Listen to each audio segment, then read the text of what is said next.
Ngithanda ukuthi-ke nginibingelele khona la ku-Big Space. Sengiphinde ngabuya-ke futhi nendaba-ke iy'thinta ezediski. Hlala nami nje ngikuzele nazo.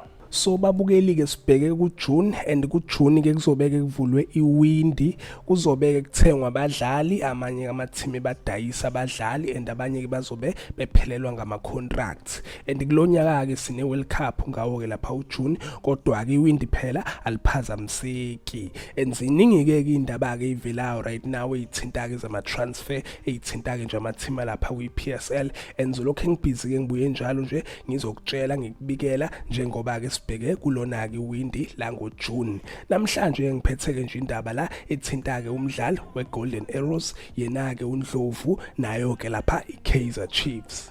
So kuney'ndaba-ke lambukeli, iy'ndaba-ke ey'thinta ezama-transfer, iy'ndaba-ke nje ngingasho ukuthi-ke ziyathokozisa if umlandeli wayo-ke i-Kaizer Chiefs. Lezi y'ndaba-ke y'thinta yena-ke uSiyanda Ndlovu nayo-ke i-Kaizer Chiefs.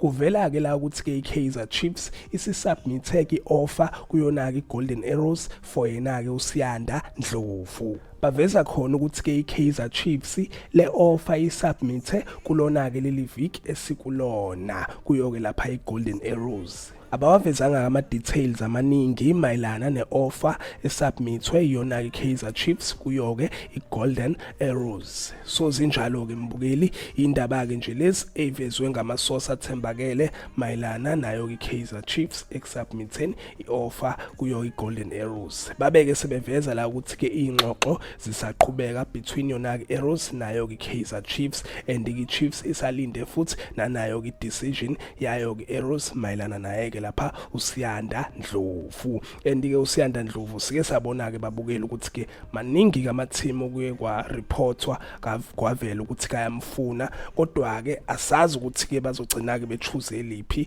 nali-ke nalo-ke ikhosi liyamfuna. Yizo-ke lezi-ke mbukeli indaba ade kuphathele zona, ngizophinda-ke futhi ngibuye nama-update ake ngithi-ke nje danke ngiyazibongela.